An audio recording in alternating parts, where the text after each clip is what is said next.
Prontinho. Boa noite aí, galera. Investigado o presidente Jair Bolsonaro pelo suposto vazamento de uma investigação sigilosa da Polícia Federal. Olha que computador. Prontinho, todo mundo tá vendo. Slide. Estão vendo?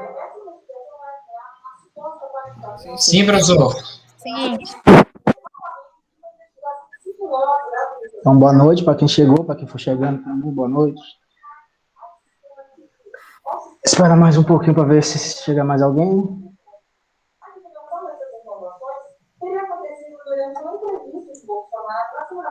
20 pessoas, vamos lá. Quando for chegando, vão acompanhando, né? Vou deixar uma boa noite a todos aqui.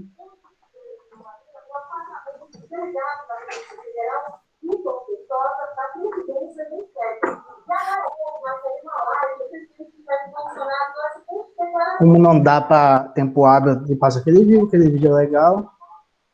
Esperamos que tenham assistido, né?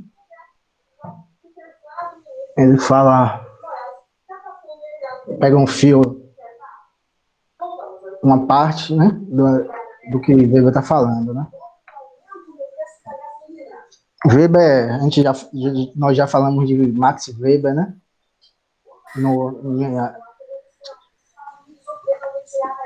Na aula antepassada, né? Como a gente apresentou os três, né? E ele é um dos três clássicos, né? Né? Durkheim, já está disponível o quê?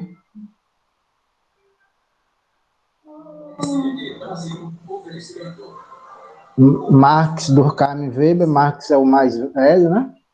E Durkheim e Weber foram contemporâneos, mas há muita pouca citação, tá assim, já está citação recíproca entre os dois, né? Acho que mais de Weber acho que Durkheim chega a citar Weber, mas Weber não cita Durkheim, né? Pelo menos até onde eu saiba. Ele teve uma vida intelectual muito intensa, né? Karl Emil Max Leon Weber, alemão, né? Como Marx, ele nasceu em Erfurt, dia 26 de abril de 1964. Ele era filho de um advogado, né? E a mãe dele eu acho que era também protestante, né? Ele se forma cedo na área de direito, né? Faz uma carreira jurídica, ele vai ser convidado a lecionar na famosa Universidade de Heidelberg, na Alemanha, né? Essa universidade até hoje, pelo menos no campo da sociologia, é muito lembrada por ter sido a universidade que Weber lecionou. E ele vai morrer, acho que em 1920, né, de pneumonia. Eu tenho paciente que ele morre em 1920. Ele tem uma participação política muito grande, né? Na Constituição da nova Constituição da República de Weimar. E ele também tem uma participação no próprio, como que eu vou dizer, nos debates, né? Vamos dizer assim, sobre o Tratado de Versalhes, né? Sobre as negociações do Tratado de Versalhes, né? Quando findou-se a Primeira Guerra Mundial. Ele participou dessas reuniões, vamos assim dizer, né, que teve como consequência uma enorme multa que a Alemanha deveria pagar aos países vencedores, né? E ele teve um círculo intelectual muito tenso, né? Dentre alguns participantes, teve dois nomes de destaque, né? Simmel, né, que é também um autor importante da sociologia, mas o mais conhecido desses autores que participavam desse círculo de Heidelberg era George Lukács, ou George Lukács, ou como quer que se fale, né, pronuncia. George Lukács era um húngaro, né, de família burguesa, né, de família ligada. O pai dele era, acho que ele ocupava um elevado cargo do maior banco da Hungria na época. E ele participou desses círculos, né, de Heidelberg. E posteriormente ele se afasta, né, ele tinha um pensamento sempre muito crítico à sociedade burguesa, se afasta, adere ao marxismo, escreveu uma das obras centrais do marxismo no século XX, História e Consciência de Classe e tal, mas é uma discussão que não tem relação com o nosso tema de hoje. Agora, eu havia falado que essa aula vai ser basicamente centrada na ética protestante e espírito do capitalismo. Ele, talvez a obra mais conhecida dele, né? A aula de Economia e Sociedade. É interessante que essa obra ela teve a primeira publicação na revista de Sociologia Alemã entre 1904 e 1905. Em 1904, ele tinha feito uma pequena viagem aos Estados Unidos, né? E vendo a realidade dos Estados Unidos, ele escreve essa obra. Né? No começo dessa obra,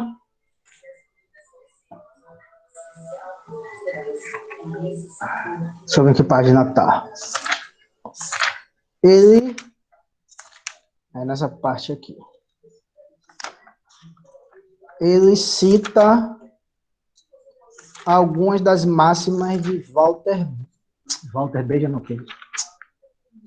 que Walter Benjamin, meu Deus, Walter Benjamin é porque o vídeo falou, né, de Benjamin Franklin, né, tempo é dinheiro, etc., dentro dessa proposta mais do capitalismo que estava plenamente desenvolvido nos Estados Unidos, já naquele era um país em que já naquele período ele rivalizava com a Inglaterra para ser a maior potência capitalista, né? Que vai se efetivar no final da Primeira Guerra e, a partir da Segunda Guerra Mundial, a dominação inconteste, né? Muito à frente de qualquer outra potência capitalista. Max Weber, ele, em seus escritos, ele tem um debate crítico, né? Você enxerga isso na ética protestante. Em alguns momentos, ele não cita na ética protestante, eu não sei se ele cita nominalmente a Marx, mas em outros textos ligados à metodologia e epistemologia, ele faz um debate crítico a Marx e a Hegel, né? A dialética hegeliana. Então, essa obra, ela vai ser, do ponto de vista das ciências sociais, ela vai ter uma importância muito grande e tal, mas ela vai ser uma interpretação, uma tentativa de compreensão bastante singular. Por quê? Ele vai debater criticamente com o pensamento marxista, mas o pensamento marxista mediado pelas obras da Segunda Internacional, ele não teve muito acesso às obras propriamente ditas de Marx.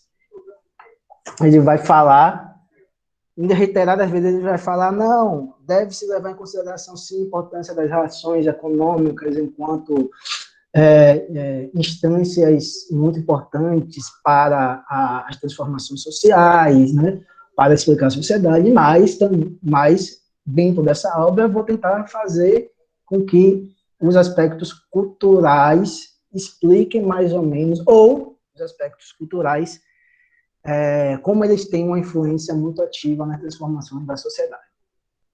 É basicamente isso. Ele está falando assim. Ao lado da interpretação marxista, em que dá um peso maior às relações econômicas para explicar o desenvolvimento do capitalismo, de todas as formas da sociedade, eu vou centrar minha discussão no aspecto cultural da sociedade, que foi justamente a chamada Reforma Protestante. Ele está tentando explicar que a religião dá, vamos dizer assim, um impulso, né, para o desenvolvimento de uma ética, uma nova ética. E além disso, é consequência da Reforma Protestante, que há um processo que ele chama de racionalização da vida. Esses dois momentos. A ética protestante quanto um elemento que origina, né, o próprio moderno capitalismo ocidental e desenvolve também essa questão da racionalidade, da racionalização da vida, né? Processo de desencantamento do mundo, etc. Então, são esses dois polos que são os mais importantes no estudo de Max Weber quando se fala em ética protestante e espírito do capitalismo. Ele tem uma definição muito, vamos dizer, muito peculiar do que é capitalismo, né? O moderno capitalismo ocidental, muito peculiar. Ele vai definir a ação econômica capitalista moderna.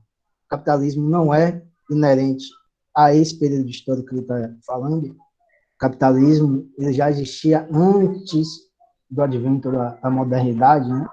Então, o capitalismo é anterior a esse período histórico, tá? Existia capitalista antes, existia uma ordem capitalista anterior. Ele vai explicar qual é a particularidade que vai distinguir esse capitalismo ocidental dos outros, né? Então, ele vai definir a ação econômica capitalista como aquela que repousa na expectativa de lucros pela utilização das oportunidades de troca, isto é, nas possibilidades formalmente pacíficas de lucro. A aquisição pela força, formalmente de fato, segue suas próprias leis particulares. E não seria conveniente, embora não se possa proibi-lo, colocá-la na mesma categoria da ação, que é, em última análise, orientada para o lucro por meio da troca. Onde a aquisição capitalística é obtida racionalmente, a ação correspondente é ajustada por um cálculo em termos de capital. Nessa definição de Max Weber, o ponto central é o que ele fala sobre trocas pacíficas.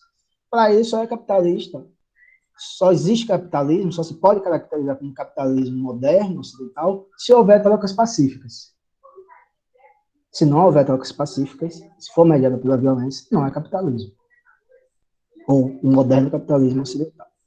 Então, as experiências da colonização, do neocolonialismo, das guerras imperialistas, etc., ele retira de sua análise como sendo relações não capitalistas.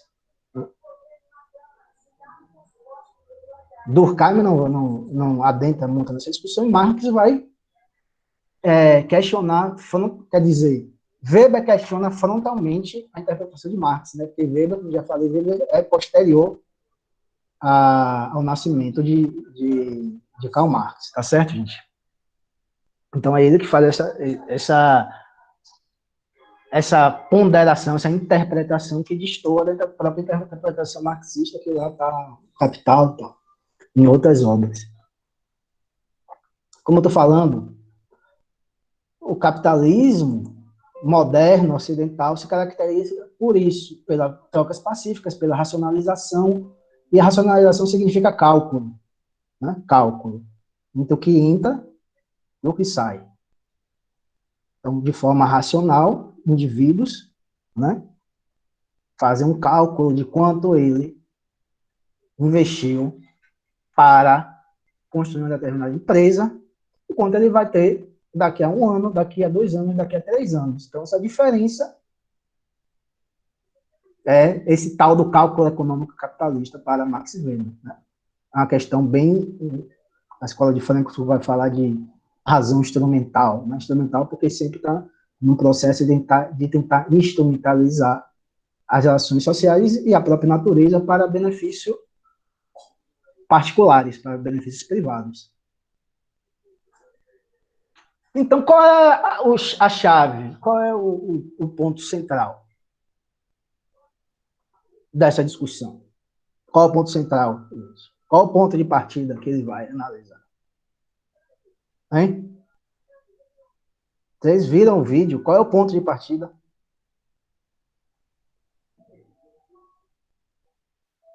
Ele faz, professor, ele, como o senhor já começou a falar, ele vem fazer uma ferrenha crítica à questão dos mitos e tal, como o senhor já falou, de explicar as coisas, tentar se desprender dos mitos, da religiosidade, vamos dizer assim, de certo ponto. Como ele também vai se norteando sobre a questão do trabalho, como o senhor já falou anteriormente e há pouco também. Vai falar sobre no vídeo lá ele fala também sobre a questão que eu acho que vai discorrer depois, mas enfim, uma coisa que eu fiquei até em dúvida agora para ele perguntar, até ele interromper, mas terminei esperei o senhor da oportunidade. Essas trocas pacíficas no caso dele, que ele do capitalismo, no caso assim que o senhor falou, se dariam através da burocracia que ele tanto fala também, né, no vídeo lá Não também. tem um elemento da burocracia, vai ter o desenvolvimento da burocracia, mas troca Aí, pacífica no sentido que, por mas esse exemplo, a empresa que você trabalha, rapidinho, a empresa que você trabalha contrata você e faz negócio com as outras empresas mediante um contrato e não utiliza da violência da força física direta. É isso que mais ou menos que ele está falando. que ele fala lá Entendeu? também no vídeo, né, professor? Ele fala que a burocracia, ele encara a burocracia no vídeo falando lá, né? Como uma das maiores invenções do homem, mas também como um maior veneno. Dada a burocratização, a forma que hoje, que tem senha para tudo, não sei quantas senhas, quantos logins, acaba que complica o que Travou, seria facilitar. Travou? tá travando, tá travando. Tá. Agora, tá escutando melhor, tá? Eu tô. Pronto. Que ele fala lá sobre a questão, né? Dessa complicação que a burocracia traz nos dias de hoje, né? Ah, Fazendo essa problematização. Ele fala também lá no vídeo, o capitalismo, ele usa como dizendo que, como sendo a frase de Weber, né? O capitalismo é uma consequência imprevista da reforma é, protestante. Como o senhor já falou, né? Também eu acho aí. é. Já existe o espírito daquilo que foi, vamos dizer assim, muitas pessoas acreditam, eu acho que às vezes até, eu acho precipitado, assim, às vezes, quando a gente vai ler um pouco. Eu li muito pouco também sobre a questão de Lutero, onde eu vou comprar até um livro, que fiquei muito curioso. O professor de moderna que eu tinha, aí ele falava mesmo assim, que na história a gente vai ver vários Luteros, assim, como pessoa social, se expressando de forma diferente. Ele falando assim, né? Aí dadas essas influências, as pessoas acreditam muitas das vezes que, tipo, Lutero saiu pregando as teses e tal. Coisas que influenciaram, vamos dizer, muitas pessoas. É que depois surgiu o calvinismo, né? Que é a É, base e que no vídeo ele citou é. como se fosse o pai do capitalismo, vamos dizer assim, do espírito, É. né? Do espírito, né? Assim, em geral. Acho, Hum. enfim, deixa os demais falar. Mas eu achei É, interessante, viu, professor? Gostei muito do vídeo, viu? falou pontos importantes, mas retomando a pergunta, se quiser responder também, né? Qual é o ponto de partida que Max Weber, Qual o ponto de sendo, partida que redundante, que Max Weber parte para analisar essa ética capitalista? Qual é o ponto de ele, partida, gente? eu acredito, professor, que o principal ponto que ele vai analisar é justamente a maior crítica, que no caso é o fato de uma vida baseada no trabalho. Ou Não, ainda seja, não é. Isso daí é já a consequência. então, Qual é o mas fato histórico, gente? O fato histórico que ele parte. da predestinação, no caso, que ele Não, fala da lá de. reforma, você acabou de falar, ele não parte da reforma protestante. É, Manoel, a Enfim, reforma é um protestante. emaranhado de coisas, né? O fato histórico, ele parte da reforma protestante. Mas não é o protestantismo de Lutero. É o de calvinismo. O É a calvinismo, partir né? do calvinismo, é principalmente do de Calvino, né? Porque vai ter Porque diferenças. É, todos sabem, não sei se todos sabem, pode ser exagero. Algumas pessoas sabem que Lutero, ele, vamos dizer assim, funda o alemão moderno, né? Através da tradução da Bíblia, né? Ele tem uma importância muito grande para a própria língua alemã, não só para questões religiosas. Ele escreve essa nova Bíblia, vamos assim dizer, porque ele estava profundamente, vamos dizer assim, desesperançoso da forma como o catolicismo apostólico romano estava estruturado. O catolicismo apostólico romano, principalmente na questão das indulgências, eles se revoltavam com isso, de vender aquelas coisas para ter espaço no céu, etc. Tudo isso. Então, ele se revolta com isso. Escreve a Bíblia, ou escreve a Bíblia para ir. O cara escreveu a Bíblia, não, traduz a Bíblia, utilizando novos significados de algumas palavras, tal, que a gente vai falar mais adiante, mas o ponto central é que ele critica, mais do que as indulgências, e o vídeo falou, ele vai ter uma nova interpretação daquilo que ele chama de predestinação. Né, que o vídeo falou, etc., que ele dá uma nova interpretação. Ele fala de um processo de desmagificação do mundo. Então, há um processo pelo qual não era mais possível se salvar.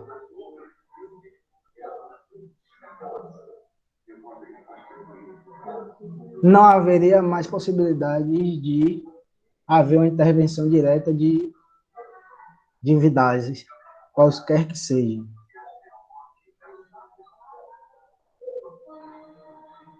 Não adianta você se confessar que você não vai ter os seus pecados perdoados.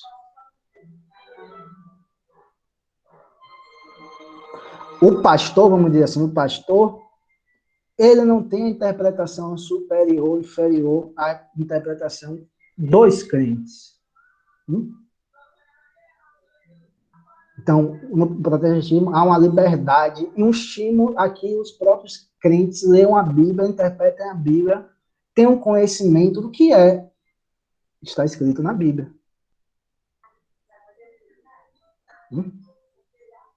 Tem isso, o pastor não tinha um grau de, pelo menos como Weber fala, um grau de importância e de uma palavra privilegiada sobre a interpretação da Bíblia.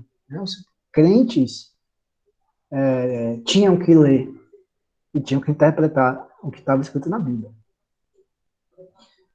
Dizem que isso fomentou um processo até de alfabetização dos alemães, né? Um processo de alfabetização em massa dos alemães para que eles pudessem ler a Bíblia, né? Porque nem sempre a Alemanha, etc., os outros países tiveram um índice de alfabetização tão grande como nós temos hoje em dia, né? Isso foi um processo histórico. Desmagificação é o ponto central. Então, a gente não tem isso, não adianta você ir na igreja rezar para Jesus, a própria crítica das imagens, né? Não adianta você rezar para Jesus, etc. Para Deus, falar, oh meu Deus, me livre disso, cure meu marido, cure minha esposa, meus filhos, meus amigos, meu cachorro, meu papagaio, meu gato, pelo amor de Deus. Está todo mundo numa situação no mesmo barco, incerteza. Então, ele cria essa incerteza, nossa, eu não sei mais nada de minha vida. Eu perdi todas as seguranças. Eu tenho uma incerteza muito grande. Como é que eu vou saber? Não tem como mais saber. Eu não posso chegar no pastor, contar meus pecados e ele falar, pronto, faça isso que você vai ser perdoado. Não existe mais isso. Então, eles ficam, e agora? Danou-se. Ninguém mais sabe de nada, todo mundo vai ficar na insegurança. Quando morrer, descobre. Né? Mas na vida você vai ter que lidar com essa insegurança. Né? Aí esse é o primeiro ponto. Desmagificação, é um processo de racionalização que vai ser uma das características centrais estudadas por Weber na modernidade ocidental. Racionalização da arte, da ciência. Né? A ciência se desenvolve, a política torna-se um processo que pode ser analisado de forma racional. A vida em sociedade como toda é racional. Tá? As explicações mágicas, elas são Não é que não deixem de existir, mas elas perdem muito a força de explicação. E no vídeo ele fala que o próprio processo de racionalização da vida ele vai ser um impulso, dentro dessa interpretação weberiana, para o próprio desenvolvimento da ciência, né? A própria explicação racional do mundo mediada pela ciência. Então, a racionalização é um dos pontos centrais. E desencantamento do mundo significa que ninguém mais sabe de nada. Não adianta você fazer nada. Nem acender a vela, que não vai resolver nada. Você já está determinado por Deus, Deus sabe tudo, pode tudo, e você é que chore. Aí esse processo desencadeia o moderno capitalismo ocidental, as artes, a arquitetura, vai influenciar a vida cultural como um todo do Ocidente. A gente está falando isso. E o catolicismo ainda permanece, né? O catolicismo permanece, o catolicismo é uma religião mágica, né? E o processo poxa, estou esquecendo o nome, o processo de... Ai, meu Deus. Depois eu falo, que eu esqueci o nome do conceito. Mas é relacionado a quê, professor? A religiosidade brasileira. Processo de dogmas? Não. Oh, meu Deus. Sincretismo religioso, né? Sincretismo religioso, há essa possibilidade de haver esse sincretismo religioso porque a religião católica é mágica. Então, quando os negros vieram aqui cultuar seus povos, né? Cultuar seus antepassados e suas divindades, só foi possível porque a religião católica tinha isso, né? Tinha essa possibilidade, né? Tinha os santos, nessa tentativa de adequar o culto de alguma divindade africana com santos católicos, etc, etc. Na realidade dos Estados Unidos já é uma realidade um pouco diferente, porque a tradição protestante ela é muito maior do que a tradição protestante que chegou no Brasil. Então, para você ver como ele estava discutindo isso, até o catolicismo é mágico também, né? Não só as religiões afro-brasileiras que têm essa dimensão mágica, o catolicismo também tem essa dimensão mágica. O senhor concorda que durante o período histórico de todas as religiões, todas, a partir vamos dizer, de um certo dado tempo, sofreram impactos, vamos dizer assim, de mudança? Lógico, toda religião muda, né? A católica que chegou aqui não é a católica de lá, né? O catolicismo popular não é o catolicismo. Mas aí a provocação mais ainda. Foi a igreja que mudou ou as pessoas que mudaram? É uma relação recíproca, né? A igreja só existe porque existem fiéis. Mas a igreja não é redutível aos fiéis.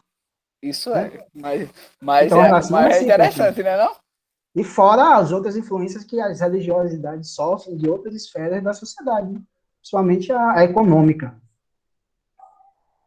Então, é um movimento de vamos dizer assim, dupla direção. Tanto a igreja muda por causa das mudanças que os fiéis impõem, como a igreja, às vezes, freia algumas mudanças, é mais maleável com outras. Aí, essa racionalização no sentido de desmagificação, de explicação racional do mundo, de calculabilidade, principalmente. Então, os protestantes estão na situação, né, de insegurança. O que é que eles fazem? Não em Lutero, mas a partir de Calvino. Olha, gente. Não, voltando ainda a Lutero, né? Lutero, ele reinterpreta um conceito bíblico, que em alemão é Beruf, que significa vocação, no sentido que ele vai falar a relação entre predestinação e vocação, tá certo? Ele vai falar sobre o processo de vocação, que as pessoas seriam escolhidas por Deus, e nessa escolha por Deus, Calvino vai interpretar como um processo de vocação para o trabalho. A vocação dos protestantes era para trabalhar. Tá certo? Era para o trabalho. Por isso que o trabalho vai sofrer essa influência religiosa. O trabalho no sentido mais amplo, da atividade econômica como um todo. Trabalho, ele, dentro das línguas latinas, principalmente a brasileira, ele tem uma conotação historicamente negativa. Etimologicamente, ele vem do latim, né? Que é tripalium, não sei se é tripalium que pronuncia, que era um instrumento de tortura. Né? Então, o trabalho tinha, ao longo da história, um significado negativo. Quem trabalhava eram os escravos, né? Os cidadãos gregos, eles não trabalhavam, né? Eles não iam sujar suas mãos com o trabalho. Os romanos também não iam sujar suas mãos. Né? Quem trabalhava eram os bárbaros. Lá na Idade Média, os nobres de sangue azul eles não trabalhavam, quem trabalhava eram os servos. Dessa nova interpretação desse conceito de vocação e predestinação, desse processo de desmagificação, de racionalização, aí Calvino não vai pensar. Situação complicada, né? A gente vai ter que explicar ou tentar entender a existência, compreender a existência de algum sinal divino que nós somos salvos, né? Que tem que ter um sinalzinho, né? Qual é esse sinal? Qual é o indício da salvação? A prosperidade econômica. Trabalho, dinheiro. O trabalho. Né? Então, as relações de trabalho eram esse sinal que o crente protestante teria indícios, não certeza, mas fortes indícios que ele foi escolhido por Deus para ser salvo. Só que esse trabalho, ele era tanto trabalho para os donos do meio de produção, quanto para a força de trabalho. A força de trabalho, os crentes protestantes, por isso que ele fala, ele estimula tanto a existência de capitalistas, quanto o desenvolvimento e a existência de trabalhadores preparados para esse novo momento histórico.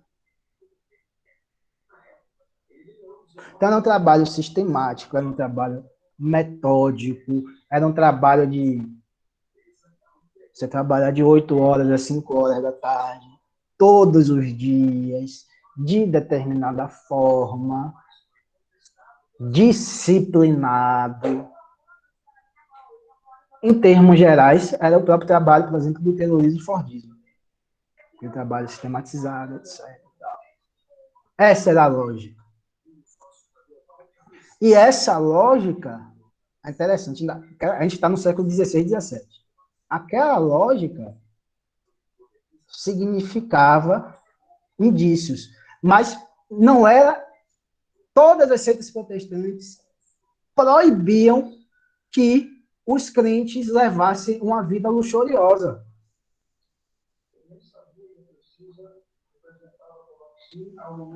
Levar uma vida de luxo era tão condenável, desculpe, quanto não se dedicar ao trabalho sistemático. Para vocês terem ideia, como Max Weber, a interpretação dele, ele está falando o seguinte: o trabalho era um dever ético e o trabalho era uma atividade social para a glorificação de Deus, né? Não era para enriquecimento. Era para os crentes protestantes glorificarem a Deus. Por isso que você comprar Ferrari, Audi, bolsa da Chanel, tirar foto lá em Dubai, viajar na primeira classe, naquele momento histórico, lógico que tecnologicamente não existia, né, gente? Mas, fazendo uma analogia um pouco humorística, naquele momento histórico ela fala, não é isso não, gente. Não viaje com essa... Vocês estão me ouvindo que deu uma travada aqui no no... Estão ouvindo, estão me vendo? Sim, professor. Deu uma travada aqui, então vai até lá. Tá certo? O que eles estavam falando, quem quiser... Pronto, voltou. Quem quiser falar da dúvida, bora falar. Para ver se está entendendo. Estão entendendo? Ô, professor. Jefferson, Ô, eu sei professor, que está entendendo. Rapidinho, tô. Jefferson. Não tô. Jefferson, eu sei que está entendendo, que ele já falou aí. O resto está entendendo? Bruno, Mikel, né? Vitor, Arlan, tá entendendo? Paulo, Um pouquinho Renato. complexo, mas a gente está entendendo. Aí vocês falam, se tiver dúvida. Fala, Jaber. É que até em palestras, esses vídeos que a gente for ver hoje, nesse sentido de negócios e tal, onde pessoas, vamos dizer assim, são coaches e tal, eles sempre falam da questão de prosperidade, não só com dinheiro, já para tirar dessa visão que o senhor está falando mesmo, justamente de. Não quer dizer que prosperidade vai ser somente o lucro e tal, é você ter o suficiente, não, nem de mais nem de menos, é você estar ali, né? O que dá a entender, assim, nos vídeos, se eu botar no YouTube aí qualquer vídeo assim de coach assim, você vai ver. Sempre eles falam da prosperidade no sentido, justamente como o senhor colocou, no sentido de não nunca subir de mais nem de menos, está ali batendo na trave.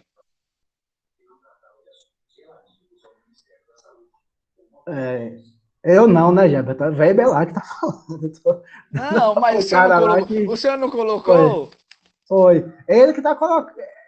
Através de estudos da histórico dele, na estatística, etc. Ele vai falar isso. Não é prosperidade, é um trabalho em louvor a Deus.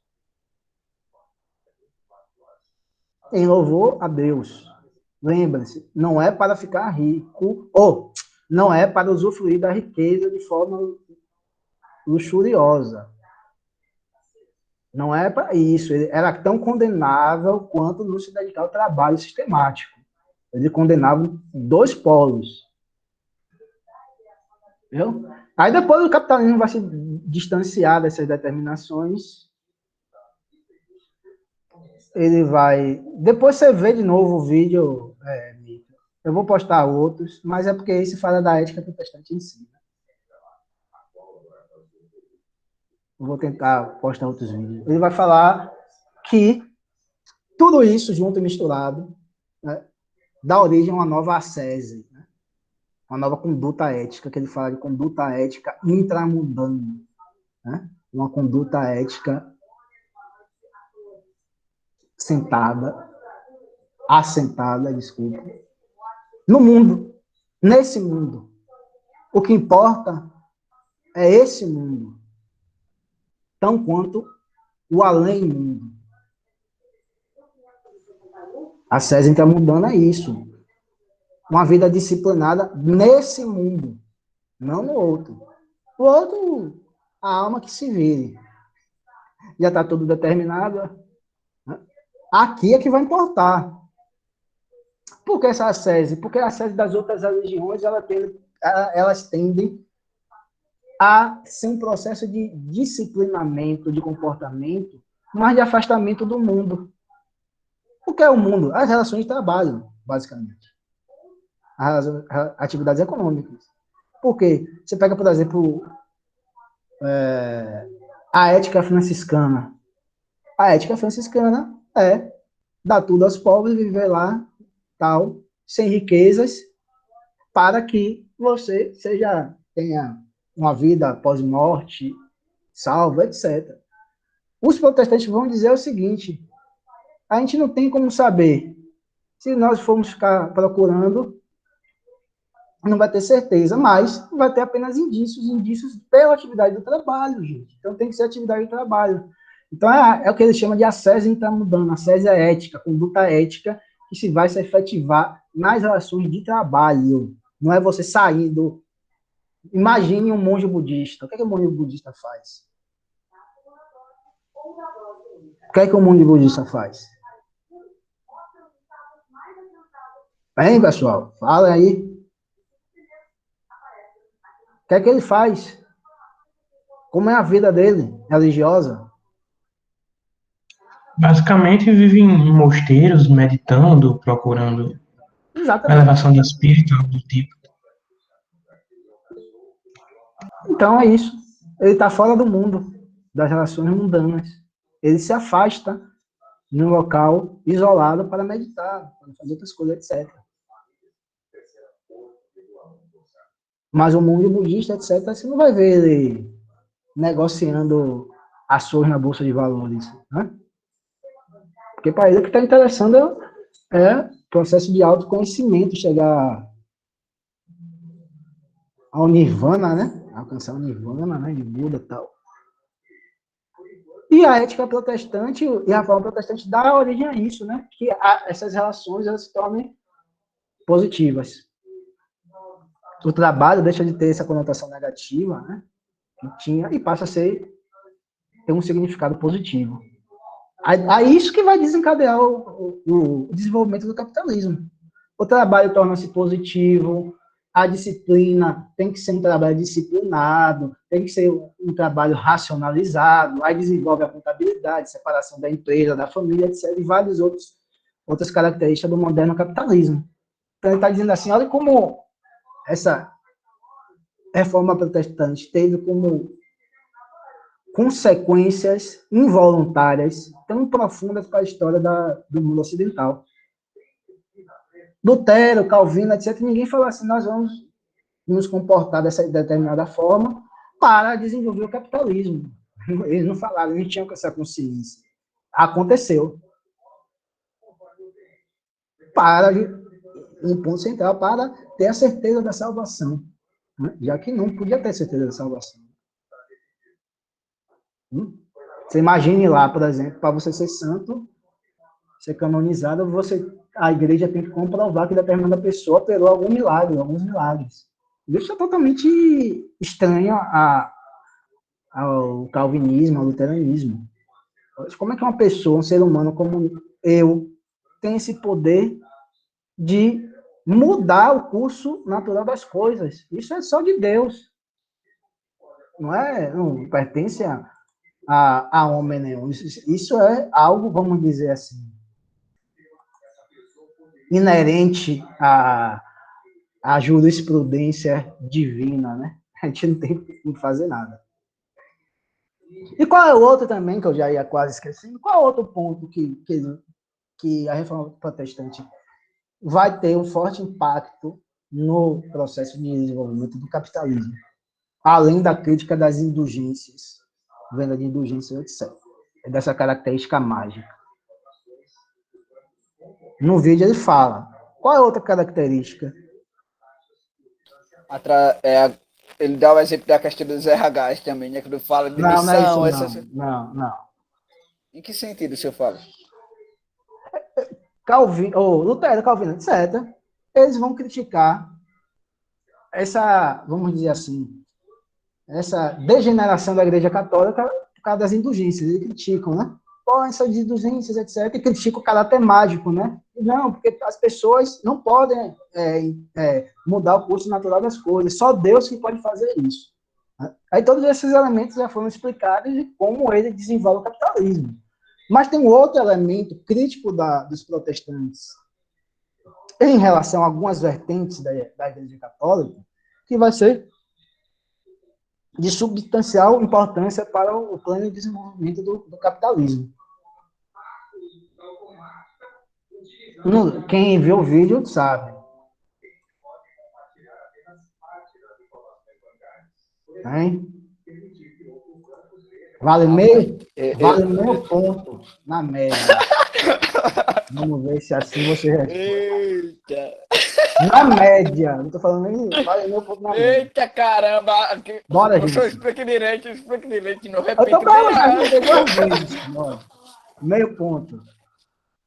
Contar aqui 2 minutos. Bora, todo mundo aí pensando em 2 Eu minutos. vou falar todinho para ver se tem Vai alguma coisa no falando, meio. tá.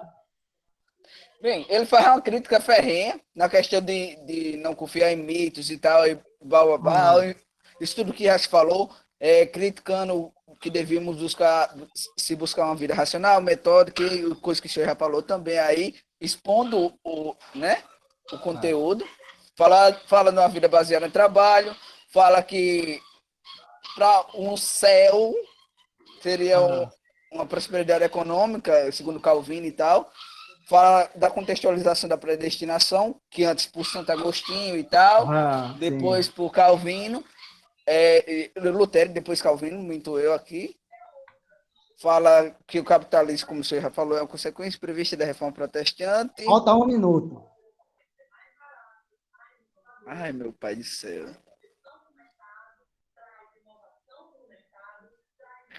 Cadê Jonas, Bruno, Vitor?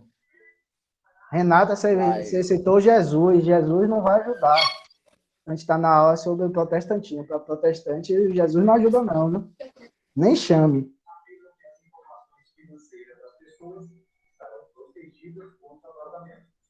30 segundos. É tanta coisa na mente. Bora, Níquel. Você falou, tudo que você falou tá correto aí, mas não é isso. Vitor, bora. Vocês vão perder meio ponto, negócio fácil. Quando eu falar, você vai ver, era isso. Era, mas vocês não falaram. É igual o ovo de Colombo, né?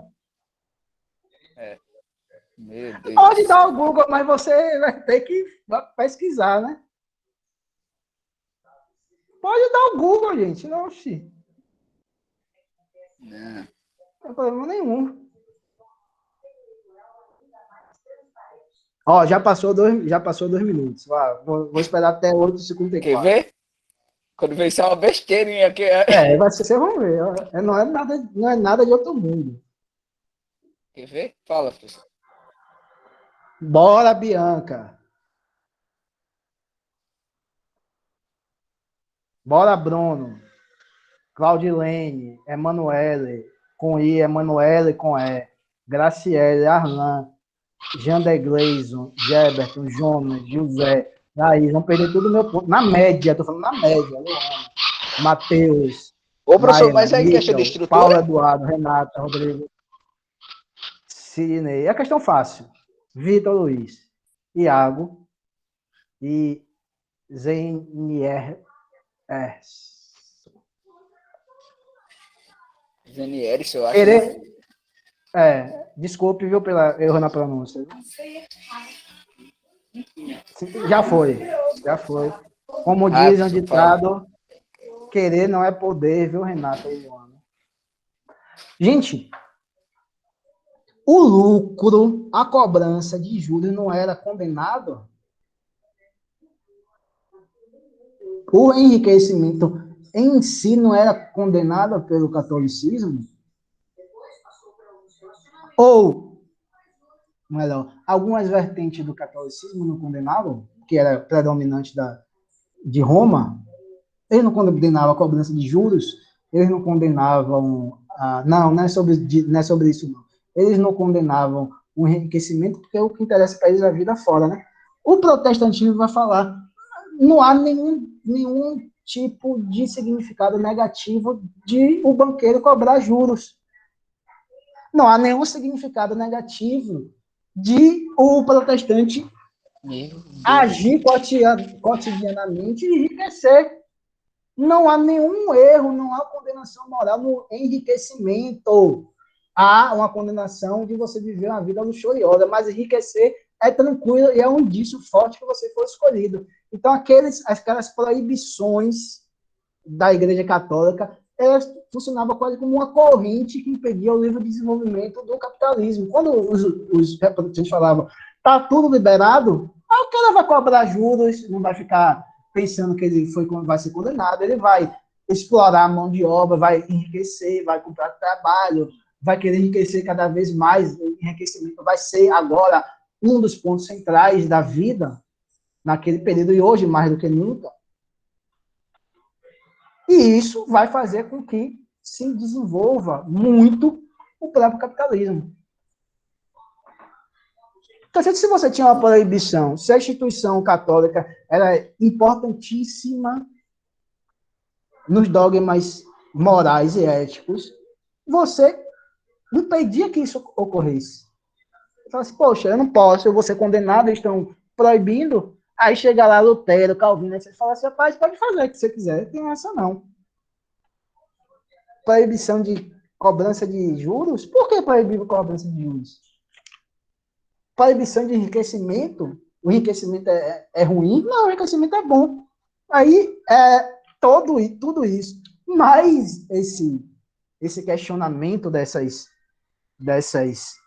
impedimentos ao livre desenvolvimento da atividade econômica, ele funciona como uma grande, vamos dizer assim, com a força estimuladora do desenvolvimento do capitalismo. Então, ninguém ganhou o meu ponto. Realmente era algo simples. Não era fácil? Realmente. Era. Não era fácil isso? Viu aí? Olha como ele cita de... Mano, o tá ovo de muito... Colombo. Todo mundo fala, bate o ovo em pé. Aí Colombo vai lá, bate, deixa o ovo em pé. Não podia isso não. Você proibiu. É até engraçado no livro O Príncipe. O senhor já leu, não já? Já há muito tempo. Maquiavel. Aí ele fala dos principados eclesiais lá, eu tô lendo. Aí, justamente, a estrutura é justamente como você está falando, assim, lá no livro, né? Justamente como se fosse querendo ou não, tipo uma tática também, vamos dizer assim, de se ter um certo controle também da estrutura também, né?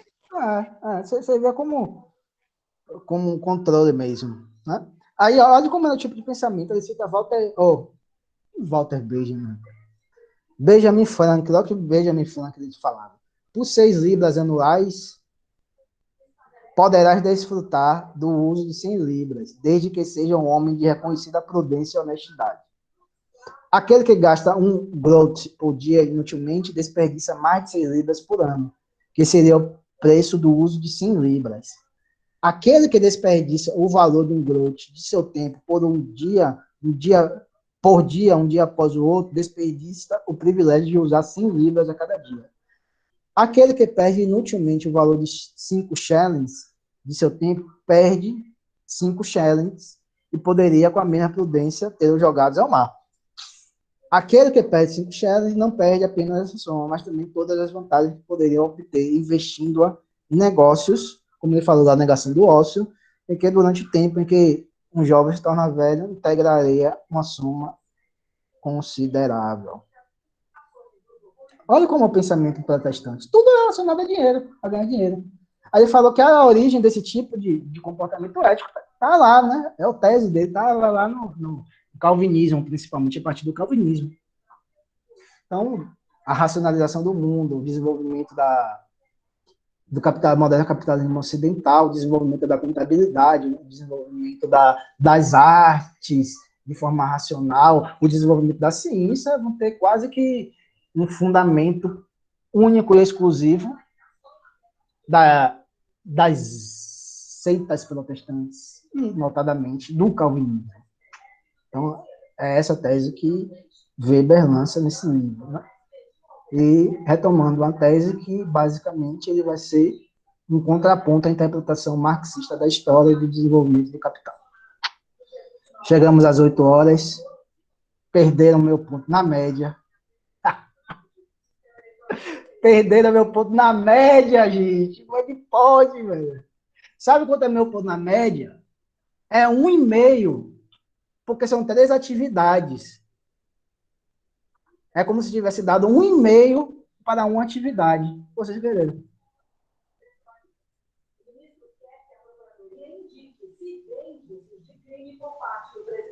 As próximas aulas eu vou fazer isso. Na próxima aula de Marx eu vou fazer isso. Peguem aquela aula de Marx lá, dá uma olhada. Lógico que é uma aula muito boa, porque ali é realmente um especialista em Marx falando. E aquele professor é um especialista realmente na aula de Marx. Então, quem puder assistir, assista. Mas eu vou passar vídeos menores para a gente assistir. Aí eu vou explicar para vocês em que direcionamento eu vou dar na interpretação, na exposição do pensamento de Marx. Tá certo, gente? Ei, professor, valeu aí, viu? É muito grande. Escuta. Valeu, Ei, gente. não, escuta, peraí, não saiu não, gente. Só um minutinho. Quero agradecer ao senhor, viu, por ter nos escutado assim. Obrigado. Me desculpe qualquer coisa assim também, que a dinâmica mudou bastante, assim, tá bem melhor, bem mais interativo. Muito obrigado, viu? Tô falando, eu que agradeço, eu sei porque eu agradeço aos alunos, né? Falando que no decorrer vai pegando assim, né? No decorrer, no primeiro momento você fala, o que é isso? Meu Deus, estou entendendo nada, socorro. Mas no decorrer você vai tentando compreender mais. Marx talvez volte um pouco no nível de dificuldade maior, mas eu vou ter que pegar um recorte do recorte da obra dele, né? Tal. Mas vou tentar também fazer o mais didático possível, porque a obra de Marx é gigantesca, né? Abrange vários conceitos, etc, etc. Então, não sei, quem puder, assiste lá, mas eu vou passar vídeos menores, tá certo? Quem puder, assiste, né? Que vai ter, no meio da próxima aula, vai ter pergunta valendo meio ponto na média. Prepare-se. Eu quero ver. E olha, e essa pergunta de Max Weber, vocês viram que foi uma pergunta fácil. Foi uma pergunta fácil. Foi nada de outro mundo, foi uma pergunta fácil. Que em parte do vídeo ele citava. Então, gente, valeu. 9:03. Beijão, abraços, até a próxima quinta-feira, né? Quando eu terminar Marx, a gente vai passar a primeira atividade sobre os três clássicos, etc. Tal. Mas, como eu digo sempre, a atividade é tranquila, não vão no medo de responder, vai estar difícil, é tranquilidade. Viu, gente? Boa quinta, boa sexta, bom final de semana para vocês. Nos vemos na próxima quinta-feira, no mesmo horário, agora com o outro velho barbudo alemão. Tá certo? Valeu, Valeu, professor. gente. Tchau, boa noite. Valeu, professor. Até mais. Valeu.